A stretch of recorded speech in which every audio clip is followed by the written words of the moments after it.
Assalamualaikum warahmatullahi wabarakatuh.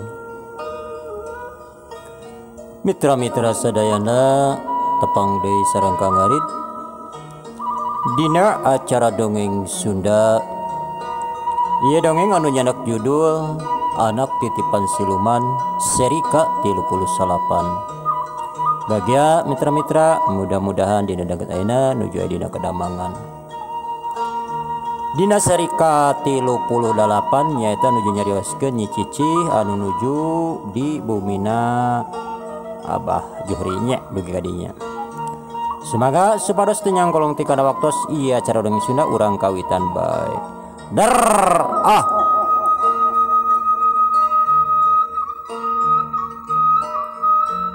kitu cek Bah Juhri.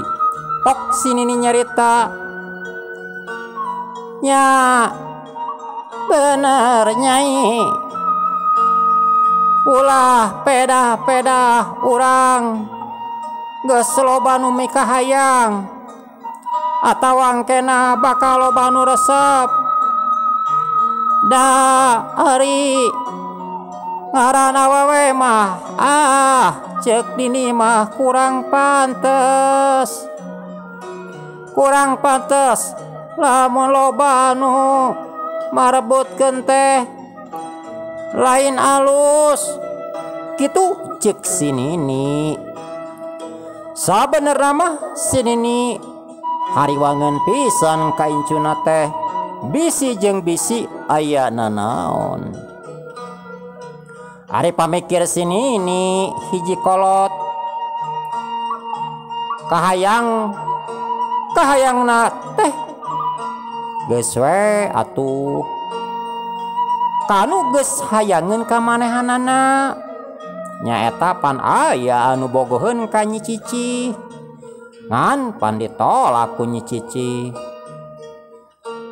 Daripada ayeuna ngundag-undag anu can puguh, ngundag-undag anu teu bogoheun mah da bingung komo atuh bari pangawakan awewe hayang kahiji lalakina hare-hare da moal nyambung mohon mangga Nini kitu cek Nyi Cici. Pondok dina ngajawabna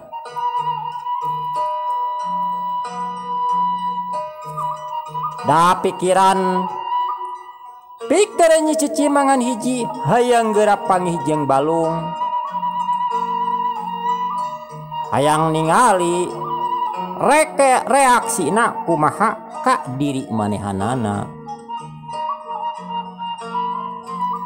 Kana jam 12 beurang Nyi Cici pamit ka nu jadi aki jeung ninina. Anu saterusna Nyi Cici tuluy mulang ka imahna. Dari indung nama indung bapana geus apaleun yen anakna aya teun akina. Malahan mah indung bapana geus apaleun yen Nyi Cici bogoheun ka balung. Indung bapana Nyi Cici nganggapna yen Nyi Cici ayana di akina teh pasti cenah dipapatahan.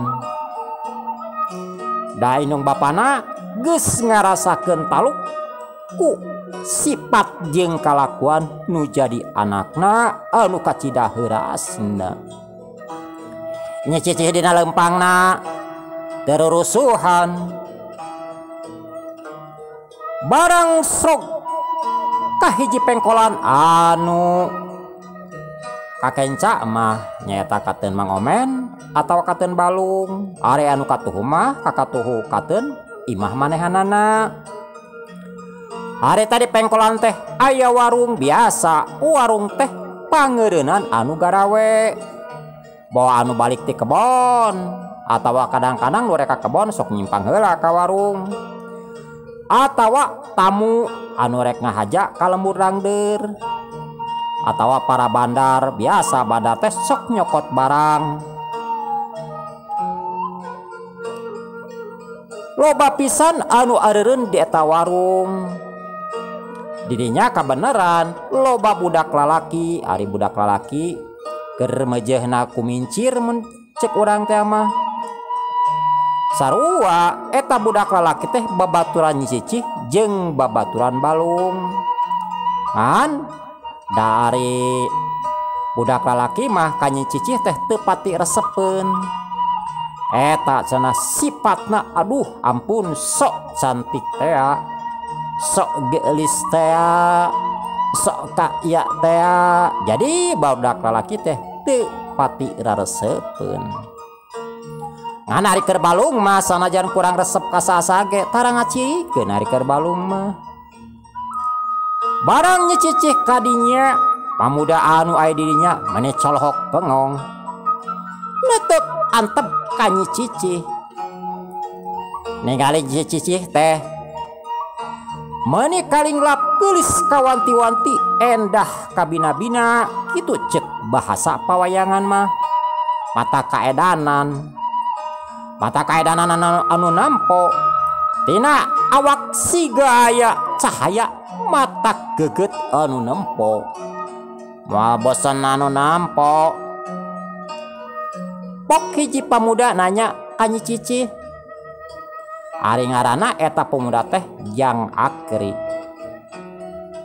Tadi nama Jang Akri. Boro-boro bogoh ka Nyi Cicih teh. Anu aya mah geuleuh we sabab ku sifatna anu kacida sombongna. Nyi Cicih ieu teh. Kitu ceuk Jang Akri. Kituna teh bari nyamperkeun. Oh, mohon Kang, abdi Cicih. Kitu ceuk Nyi Cicih bari imut ngaglenyu. Dihaja ku Nyi Cicih manehna teh bari imut bari seuri. Cek pamikir Nyi Cicih, bener ieu pamikat ti Nyai Kuntring mati kacida. Pantadina mah Jang Akri mun panggih manehna alah boro-boro nanya. Anu aya mah sok ngabalieur siga anu ijit siga anu cua ka Nyi Cicih teh.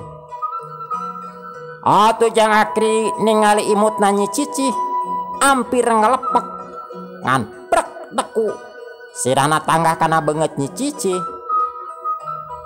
anu siga berkilau berbintang eta teh. Wajah mempesona, imut-imut kareut ari wajah Nyi Cicih teh.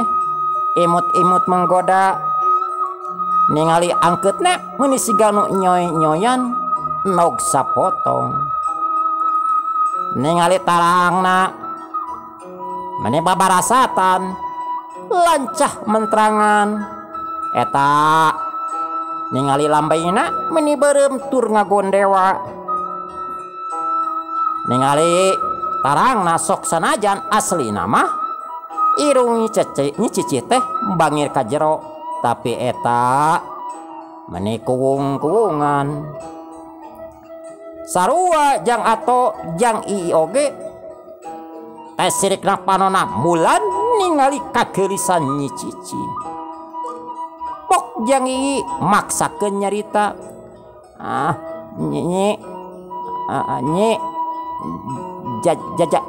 jajapkeun ku akang kitu ceuk Jang Ii. Wios Kang, teu kedah ngarepotkeun. Kituna teh Nyi Cicih bari imut deui, imut ngaglenyu. Anu geus dibanding ku Nyi Kuntring pamikat tarik pangbesot kuat. Atuh tiluanana ampir kapiuhan bari tiluanana anipek dina taneuh geus teu ngingetkeun ka era ka gengsi. Sifat kalalakianana ilang sama sakali ningali ku kageulisanana Nyi Cicih. Anu saterusna Nyi Cicih tuluy balik nuju ka imahna. Nyi Cicih hayang geura panggih jeung balung. Hayang apal kumaha reaksi balung. Hayang apa reaksi ka diri manehna. dages bogoh anu sejen mah kapeng peongan ku manehna. Mojang ato mah bari merong teh bari ngacai nempo gitak imit nu geulis nyicici ngabiola ogoh we atuh panon merong kosong bari bibirna acai. Kumaha we mitra-mitra anu nuju nyiram ningal buah ngora persis gitu. Keun cenah sore-sore rek ngahaja ka imah Nabi iti. Harita wanci sore nyicicih geus mandi geus dangdan. Malahan maindung bapana ge nanyakeun rek ka mana cenah Nyai. Jawaban nyici pondok aya perlu ka iti. Atuh indung bapana geus teu bisa kumaha deui. Anu saterusna nyicicih indit ka imah Nabi iti. Jo nyaeta yang manggihan balung. Tapi cenah rek pura-pura menta daun we, nyata daun cau. Padahal mah daun cau hayang sakumaha teun manehna ge loba. Da zaman kapungkur mah daun cau teh mitra-mitra wah ngabadeg. Daun cau, daun waru. Sarang kapungkur mah dina ngabungkus tarasi asin teu aya model ayeuna plastik sekape ku daun waru. Matakna dina masalah banjir teh bisa katasi da daun cau daun waru mah babari buruk saja jalan pamuda anu narempo meni calhok pengong jeung aneh anu kapincu teh ngan saukur bujang. Dari anu geus boga pamajikan mah mitra-mitra sok sanajan eta anu boga pamajikan teh ngora keneh. Biasa we lempeng teu kapangaruhanna naon. Bobohan Nyai Kuntring resepna ka bujang nyaeta ka bujang ngungkul pan wadal ge menta teh menta tumbal menta wadal teh nyaeta bujang karesep manehna karesep Nyai Kuntring. Sigana mah oar-oaran loba orok teh sigana meureun tidinya. Nanging duka dan insyaallah kemah kasampeur panginten ieu cerita kumaha lajenganana. Harita nyicicih geus nepi kateun imah biiti sameme asup ka imah. Biasa nyicicih luak ieu keula cek pamikir nyicicih. Sugan we jeung sugan cenah aya balung ke di luar. Tapi di deretan teh balung eueuh didinya eueuh di luar. Atuh anu saterusna nyicicih kaketrok kana panto imah bari kituna teh pupuntenan. Punten kitu cek nyicicih. Ti jero imah aya nu nembalan nyaeta biiti. Nyai nyicicih yap ka jero geulis kitu cek biiti. Biiti mah salilana someh kasasa oge. Mohon bibi hatur nuhun kitu cek nyicicih. Nyicicih gancang asup ka jero imah kituna teh nyicicih bari ngareretan di jero imah. Sugan jeung sugan cenah anu kasep balung aya tapi lapur. Balung geus suning teu katempo. Pok biiti nyarita. Aya naon geulis? Meni sore-sore ngahaja ka dieu. Aya kaperluan naon? Kitu cek biiti nanya deui ka nyicicih. Mohon bibi. Eta bade nyuhunkeun daun cau kanggo nguras. Kitu cek nyicicih. Daun cau manya aya loba sok perlu daun cau mah tuh di tukang ngababadeg Nyai jeung naha meni sore-sore Nyai lain tadi isuk-isuk butuh daun cau mah kitu ceuk Biti. Dasa bener nama Biti geus apaleun lain rek menta daun cawu teuing. Tapi Nyi Cicih hayang panggih jeung anakna. Mohon Bibi, tadi nama abdi katen pun aki heula. Ari balung nuju ka mana teu katinggal. Kitu ceuk Nyi Cicih. Balung mah ka sawah Nyai. Ka sawah landeuh jeung bapana. Eta menerkeun cai pan bagian peuting ayeuna. Peuting ayeuna ka bagianana. Kitu ceuk Biti. Tung ngadenge kitu mah Nyi Cicih meuni handeueul, meuni hanjelu. Teu bisa panggih jeung balung, da pasti. Ari ngaran menerkeun cai mah tangtuna nepikeun ka peuting. Sareng kapungkur mah mitra-mitra dina menerkeun cai teh nyaeta digilir. Malam ayeuna bagian anu, jadi masalah cai teh teu pahibut. Ari rek ditungguan era ku Biti piraku. Arek ngajejentul di imah Biti. Bari hatena pinuh ku hanjelu ku handeueul. Pante mah geus ngahaja geus dangdan. Wah, upami zaman kiwari mah sagala dipasangkeun. Ari pas kadinya eueuh puguh we atuh teu mendenghel kumaha. Pok Nyi Cicih nyarita deui. Mohon Bibi, enjing we ka dieu deui. Hios sakantenan enjing ngalana. Ayeuna mah tos sonten teuing. Kitu ceuk Nyi Cicih. Naha moang hadogoan balung. Kitu ceuk Biti. Kitu na teh bari seuri.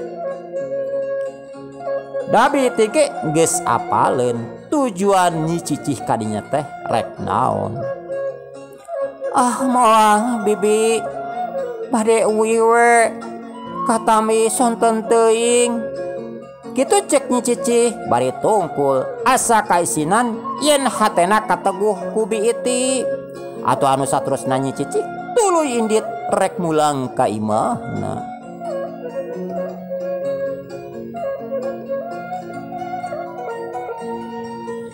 Nyahon yen Nyi Cicih katen Biti, pemuda anu di kampung Dangder ngahaja marargat. Bari kitu teh nawarkeun jasa. Nyaeta rek nganterkeun ka imahna ngan ku Nyi Cicih ditolak. Sawios cenah da abdi ludeung nyalira. Kageulisan Nyi Cicih geus jadi sabiwir hiji di kampung Dangder. Yen Nyi Cicih jadi widadari anu kagulisanana wuluh eueuh tandingna. Atau budak parawan anu aya di kampung Dangder jadi sirik pedah kasaingan ku Nyi Cicih. Ate budak parawan kabeh ge mane perasaanana mah kumaha nya namina kasaingan panginten mitra-mitranya. Antara muda-mudi pokona mah budak parawan mah nyeksrek lah jawabanna nama. Ku kageulisan Nyi Cicih loba pamuda anu garelut gara-gara marbut ke Nyi Cicih. Malahan mah jang santage pipilueun ka pincut. Nyaeta ku Nyi Cicih barang peuting ngan anu kagundamkeun teh iwal ti Nyi Cicih. Asa ukur Nyi Cicih teh sirikna kagegeloan. Jang santa teh indung bapana geus bingungeun. Pak RT Aki Unen, Mang Koko, Mang Oroge jeung Mang Omen geus arapaleun. Kabehanana ge ampir kawalahan. Unggal poe nguruskeun anu garalewut. Geus bingung weh pengurus teh. Dina hiji poe Jang Santa geus mandi tuluy nyisiran make baju. Oh atuh baju nage anu panghade-hadena we. Bokna meuni leucir ku minyak keletik kituna teh bari ngahariring. Ah Nyi Cici pujaan Santa, Nyi Cici akang cinta, sanajan kudu ngalepaskeun nyawa. Kitu cek Jang Santa gulak-gilek kaos anu gelo we. Mun sorana alus mah jeung peura jeung naon. Pok indungna nanya, "Reka mana Santa isu keneh geus dangdan?" Kitu cek indungna. Ari emak. Apanan rek ulin uing teh? Nyaeta rek ulin kata Nyi Cici widadari pujaan Santa. Nyi Cici, Nyi Cici, Nyi Cici. Kitu cek Jang Santa bari tonggoy we nyisiran buukna. Tengah liek rek acan ka indungna teh. Atau indungna mani gogodeg. Harita Pak RT Aki Unen, Mang Koko, jeung Mang Oro keur aya di imahna Mang Omen. Malahan mah balung ge aya. Ngahaja dina poe eta mah teu kakarebon ngahaja nyaeta ngumpul rek ngobrolkeun Nyi Cici. Pang-pangna mah kumaha keur ngatasi masalah ieu da pamuda unggal poe aya wae nu garelut. Pok Mang Omen ngamimitian cumarita. Kumaha ieu teh Pak RT? Kayaan kacau. Oba pemuda anu garelut gara-gara merebutkeun Nyi Cici. Yang abdi masa teu kaharti. Lah hanya Nyi Cici ngadak-ngadak boga pelet anu sakitu ampuhna. Kitu cek Mang Omen. Oh justru eta Mamang. Abdi ge bingung ya teh mikiranna teh. Kudu kumaha lamun geus kieu. Damang lamun diantepkeun mah bisa cilaka, bisa kacau. Bisa-bisa pemuda di urang teh nya geus kieu mah silih pateni silih paehan. Jeung eta anu dihariwangkeun ku abdi mah silih arah. Leung eta lamun teu mawa pakarang eta ari geus mawa pakarang. Kitu cek Pak RT semeunu rumahmu. Semua anu seunggah keur meberes ieu masalah. Pak RT ngarasa hariwang bisi jeung bisi aya masalah anu tumiba ka wargana leuwih parah. Jeung anehna teh anu gelut teh geus dibereskeun ku Pak RT teh. Ayeuna dibereskeun isuk ger deui. Pok Aki Unen nyarita. Nya Pak RT kitu pisan. Jeung anu jadi aneh eta Jang Santa ge pipilun kaedanan. Pan tadina mah boro-boro bogoh ka Nyi Cici teh anu aya mapan Aki ge apa ngabandungan iji we ka Nyi Cici teh. Ayeuna aduh ampun Aki mah ayeuna mah bener-bener kapelet katarik kapentang asmara ku Nyi Cici teh. Moal kitu eta dibere pelet mah ku Akina nyaeta ku Bah Juhri. Kitu cek Aki Unen. Pok Mang Oro nyarita. Sanajan dibere pelet ge ki moal kieu-kieu teuing atuh. Da ieu mah asa kabina-bina teuing. Nyada kuring oge pernah lah boga pelet dibere asian kudu jadi aki kudu dipuasaan cenah sanak tuh nepikeun ka mati geni. Nyaeta mati sing mati ampuh biasa nepikeun ka sepok